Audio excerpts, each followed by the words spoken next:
surviving 800 days in hardcore Minecraft. For this video, I have some large but pretty simple goals in mind. First, I want to build my own custom mansion on the side of a mountain, which is a project unlike anything I've ever done before. And since we've already made one of every beacon in the game, I figure it's finally time to make a full netherite beacon. So stick to the end to see how it all turns out, and don't forget to hit that like button, subscribe, and turn on notifications, as it really helps the video out and helps YouTube to promote the video more. Also, check out my Twitch. I've been streaming there more often, where I sometimes play other servers and host events with viewers like you. So with all of that, let's just jump into it.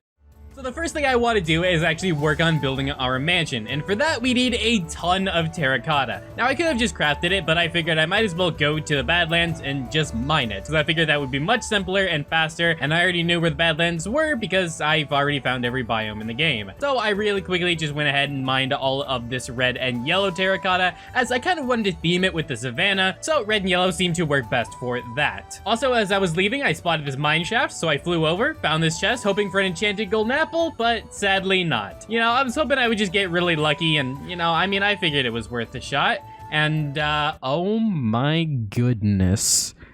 Okay, you wish you had luck like me, don't you? Once I got back home, I also started working on using bone meal on some acacia trees, because we obviously needed an absolute ton of acacia wood. My process wasn't exactly efficient, just randomly placing down these saplings, but yeah, it did get more efficient in the future. For now, I just wanted a little bit of acacia wood though to get us started. And I kind of forgot to record it, I don't know how, but this is the advanced farm that I made. It was a lot more simple, and we could easily organize our acacia trees just simply one block apart. So placed all of those down, bone mealed all of those, and got to work on breaking them. It took quite a while, over an entire day. A little bit longer than I thought it would, just to mine some trees, but hey, this gave us all the acacia wood that we needed. And after all of that, this is all of the supplies we ended up with. And believe it or not, we are still actually gonna need more terracotta in the future. This was just the bare minimum to get us started. So with that, I went over to the mountain and finally found a spot where I actually wanted to put my mansion. But first, this entire area kind of needed to be cleaned up a little bit. I had to clear all of the grass and the trees, and I wanted to also flatten out this land a little bit and then flatten off the side of the mountain, as that was gonna make it a lot easier to build up next to it. And once we cleaned all of that up, we were pretty much ready to go. I decided I was just gonna start with one small kind of addition to the mansion on the right side here, and then we could simply just expand onwards from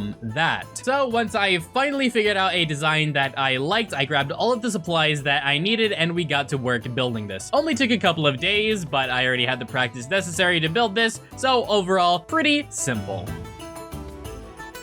And here is how it all turned out. Overall, I was really happy with this. We have a nice little garden on the top for, you know, nice little display. And on the inside, it's all nice and decorated. Got some beds here, got some storage, a bunch of random blocks. And I have to say, I really like how it turned out. It was really simple, but I really like it. And considering I am a terrible builder, I thought this was pretty good for something that I actually built myself. Now all I have to do is just expand this all around the mountain and go up to a second level and build a second level all the way around the mountain, and then just build like some third levels here and there. You know, I thought that would probably look pretty nice. It took me quite a few hours to actually get ready to build all of this. I actually initially built this on a separate world, in a creative world, to figure out how I liked it and how I wanted it to be. I then had to use a mod to figure out the exact amount of supplies that I needed, and then displayed a hologram in this world, so that way I could place all of the blocks and actually get this mansion in my survival world. And as you can see, we literally need thousands and thousands of blocks for this mansion. So we got to work on the first layer first of all, and I tried to sleep as much as possible because I didn't really have much lighting around here, and I didn't want mobs to spawn, so that's why I did all of that. And we still had to clear out chunks of this mountain in order to fit everything, but overall it wasn't too terribly difficult of a build. It was just so insanely tedious because of the thousands of blocks that were required. But after quite a number of days, we finally got it all built and mostly decorated.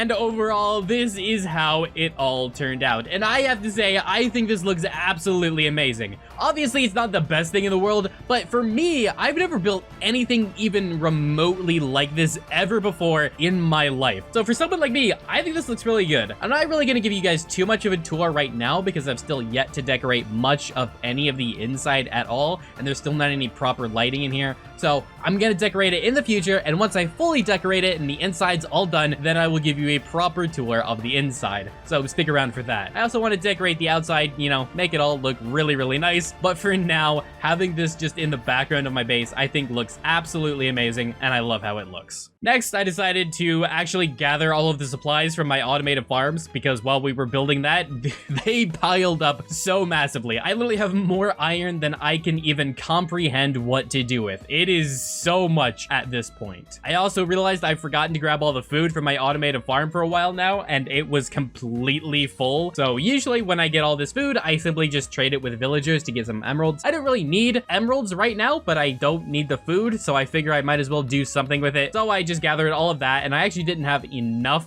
farmers to trade all of this food with. So once I made a few more farmers from all of my villagers, we traded all of that, and this is how many emeralds we ended up with. Quite a lot. And again, I don't really need it, but hey, if I ever want to make a second emerald beacon in the future, this will help me out. Next, I decided to AFK for some gunpowder for TNT to help me mine some netherite. Once I got some of that, I also needed a ton of sand, obviously, for the TNT. So I went over to the sand biome and, you know, got the sand. This is all pretty simple stuff. You guys know how this works. And from all of that, we got this much TNT. Not as much as I thought I would get. It's not even half of one shulker box, but it is at least a start. I basically did it all over again, and now we have one full shulker box of TNT. So I went out to the nether where I already mined out a ton of netherite, and I decided this is where we were going to start to use all of our TNT. And the way you do it is you simply just mine a straight row of like 100 blocks, you place down a bunch of TNT, you light it, and you hope for the best. Obviously, this TNT is way too close to each other. I realize that now. I eventually did refine the process to make my TNT a lot more efficient, so I wasn't wasting nearly as much TNT as I was right now, but from blowing all of that up, we did manage to still find 15 ancient debris, which is still pretty good, but definitely could have been better. I eventually figured out that the best way to do this was to have 4 empty spaces in between each TNT, and then have the TNT on the 5th block. This still ignited the TNT in front of it without wasting too much of the explosion radius. I also eventually realized I shouldn't put TNT in a basalt delta, as basalt has a really high blast resistance,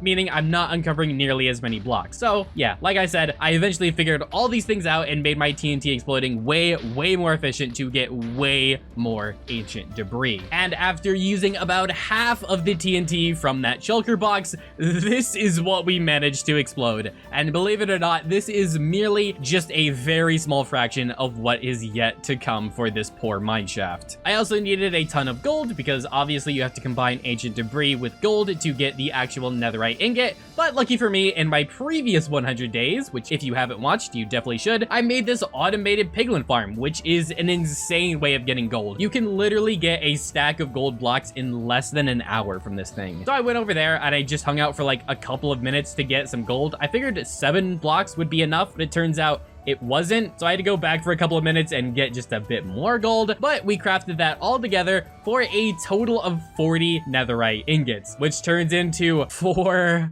netherite blocks. So yeah, you need what, 164 blocks for a full beacon? So yeah, 4 down, 160 to go. So I quickly grabbed a bit more gunpowder to make a little bit more TNT. We went back to the nether and we were gonna finish up using all of the TNT that we had left in this shulker box. And the process was pretty much exactly the same before, except I did further refine it. What I decided to do is actually run up and down these rows, individually lighting all of the TNT. Because I kept on having a problem where the TNT wouldn't light, so I'd have to manually run up there and start it, jumping all around the terrain, and it would slow me down. So if I just ran up and down the mine shafts, lighting all of this TNT manually, it just went by so much faster. Sure, I did have to go through a lot of flint and steel and a ton of food, but it wasn't that big of a deal. After it was all said and done, I also had to cover up all this lava, because sometimes the lava would cover ancient debris, and then we were able to mine it all up. So overall, just a really simple process, just incredibly tedious. And once we finished using all of that TNT, this is what we mined. Everything to the right, we already did. Everything you are watching right now is brand new with all of that TNT I had in my shulker box. So yeah, we more than doubled what we already exploded out. And once I was done using all of that TNT, this is what we got. Pretty similar to the amount we got before, which is not too surprising considering it was basically the same amount of TNT used. So I quickly went over back to my piglin farm to get all of the extra gold necessary to make those netherite ingots, put it all together, and we now had a total of 9 netherite blocks, which is enough for the bare minimum 1 level of a beacon. Problem is I didn't have an extra beacon, but I already have a wither skeleton farm, so I simply just flew out to that. It isn't optimized as best as possible. I do have to fly up to the roof to make the skeletons actually spawn,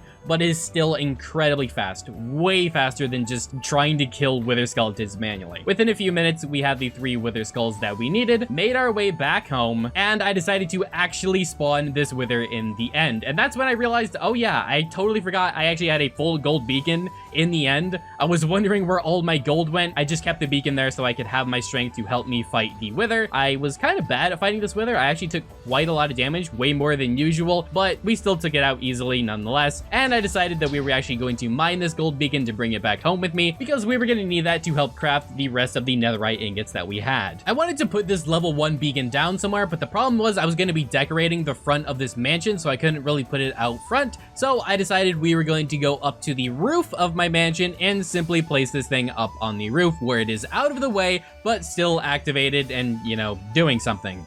So there you go, level 1 beacon. Only what, like 155 more to go? We can do it, right? But for now, I wanted to take a quick break from that and actually decorate my mansion. Before I could do that though, I wanted to expand the wall around my base. As you can see, this just keeps all of the mobs out so I don't have to deal with any of them while I'm working around my base at night. I looped it around the mansion, and then we also took a ton of glowstone to place in the ground to prevent any mobs from spawning inside the wall. So there you go. Now that I had that moved, I could finally decorate both the inside and outside of my mansion. So I got to work on that, quickly just placing sort of a decorative wall around the mansion a bit here. It's not really necessary to keep anything out. I just thought it looked kind of nice, and I decided heck with it. We're just gonna throw a really quick fountain right in front of this. Added just some simple grass and trees all around the mansion to look it real nice, and then worked on decorating the inside. And this is how it all turned out. And again, like I said, I absolutely love this thing. Easily the best thing I have ever built in my entire Minecraft career. And now that it's all decorated, I can finally actually give you guys a quick tour. So as you can see right out front here, we have our stable with a few horses that I dragged out here. And we're just gonna go into the part where you guys have already seen. All of this is the same. As you can see, I moved the staircase over so that way we can have our hallway into the main area here. We have our jail here because why not? A mansion needs a jail, right? I figured that would be nice. I don't know. And then we also have this room with a ton of beds. I'm gonna put villagers in there eventually, so this is like a true mansion with villagers. We also have our dining room slash kitchen here. Nice little cupboards and kitchen tables, stuff like that. I thought it looked pretty cool. And then we also have an alternate door and some storage under the staircase. Going upstairs, I put a nice little bench on the balcony here so that way you can sit and look out at the base, and a full level 30 enchanter up here because I didn't know what else to put there, so I figured, yeah, level 30 enchanter. We have to go around this quick little hallway to get to the other end of the mansion, and in this room, it's basically just like an office. We have some art on the wall, a nice little computer right there, and then down in this room, this is right off of the garden from my initial part of the build, so I figured this was gonna be, you know, outdoorsy, garden themed. We got some garden supplies here, and this is Fred. Yeah, he sells flowers at the flower shop in the garden room, so I figured that was nice. We can also go up here, which is the master bedroom. I decided to keep it really simple because I like bedrooms simple and open. So yeah, I have that. This stupid cat kept getting in my way, so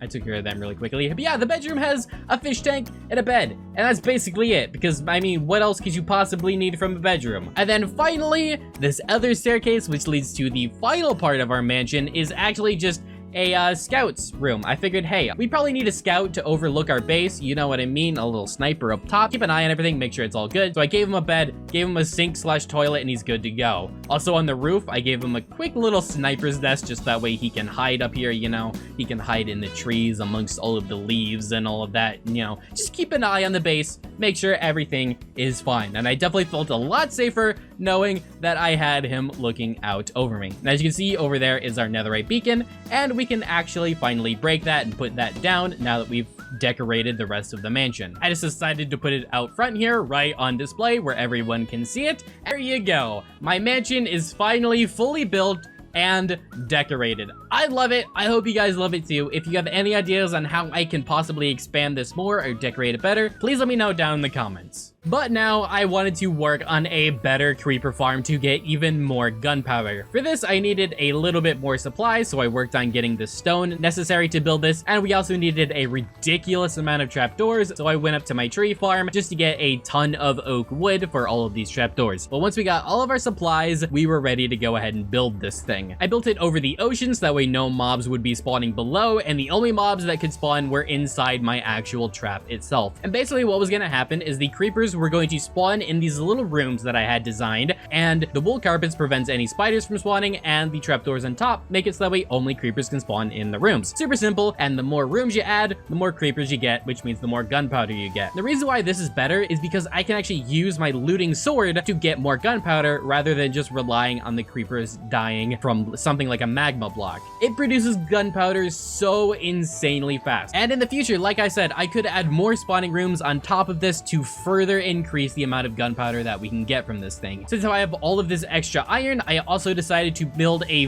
full iron beacon right next to this thing to give myself strength, so that way I could actually one-shot the creepers despite the fact that they weren't taking any fall damage. So that was also really nice and helped speed up the process a little bit. So I'm gonna sit here for about 30 minutes and we'll see how much gunpowder I got. And 30 minutes later, this is pretty much what I got. I think it may have been a little bit over 30 minutes. I also added these grindstones in front because I got too close once and a creeper exploded and messed half of this up. Yeah, the grindstones still make it so I can get close enough to attack them without getting too close. So quite a lot more gunpowder is gained from this than the AFK creeper farm I have. From that, however, we were only able to get this much TNT, which is not enough. And it was like 2 a.m. at this point, and I really wanted to go to bed, but I had so many days left that I decided, why don't we just AFK? I set an alarm for 5 hours, and I was gonna wake up in 5 hours and start recording again, which sounded painful, but I you know, the things I do for content, the things I do for you guys. So I sat here AFK for literally 5 hours just collecting gunpowder. And after 5 hours, this is what we got. All of these extra empty spaces were literally just filled with things like strings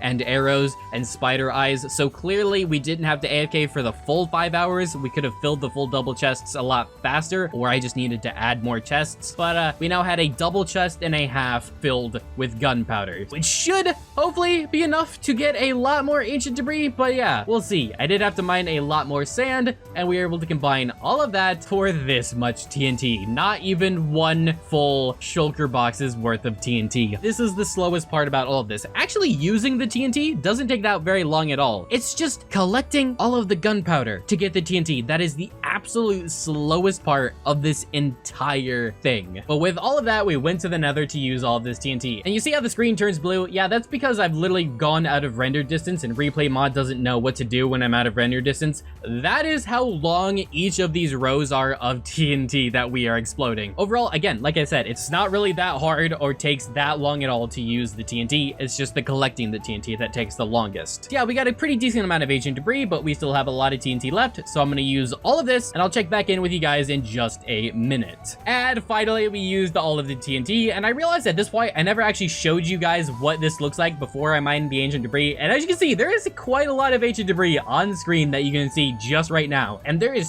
so much that isn't even rendered yet off the screen. And plus a ton of ancient debris is hidden, both in the ceiling and the floor where you can't initially see it. Also, this zombie was here mysteriously. I didn't know zombies could spawn in the nether, so that was interesting. Yeah, killed him really quick. And the first step before mining the ancient debris, again, like I said, is actually clogging up all of the lava, then collecting all of the obvious ancient debris that you can see, then scanning both the ceiling and the floor for any ancient debris that I might have missed. And once all of that was done, this is how much TNT we got from a full shulker box worth. And surprise, surprise, it's basically the same amount of ancient debris that I got from my last shulker box's worth of TNT. Who would have guessed that you get pretty much the same amount of ancient debris with the same amount of TNT? And this right here is everything that we have exploded. Absolutely a massive chunk has been taken out of the nether. Literally millions of blocks have been blown away.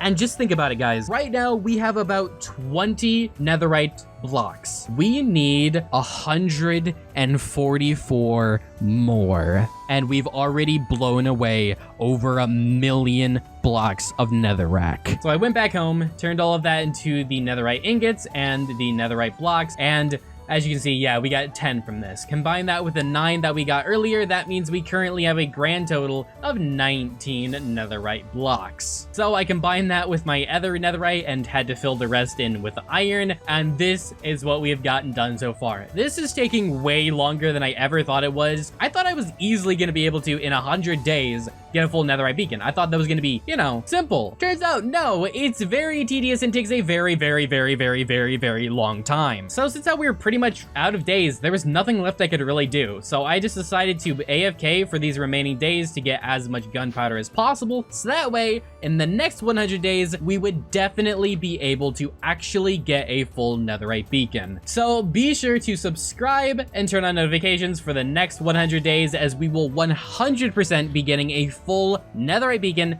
in the next 100-day video. But for now, I need to close this out. Once I came back, we were about halfway done on day 799, so there's really only one thing left to do, and that is kill the ender dragon for yet another time. Again, it's a super simple process. You guys have seen this literally, like, I don't even know how many times at this point. Super simple. This ender dragon was actually really weird and never perched the entire time. I don't know why some ender dragons don't do that and don't perch, but yeah, there you go. Killed the ender dragon. I gathered all of the XP for some reason. I definitely need more XP, clearly, because 125 levels definitely is not. I went back home and we still had plenty of time left on day 799, so I figured heck with it. We're going back to the end to my enderman farm to go ahead and repair my tools with XP. Once I finished that, we still had a couple minutes left on day 799. So I went and grabbed Pongo, my horse. We went up to the top of the mountain and I sat with him for the final couple of minutes on day 799 to watch the final sliver of the sun disappear.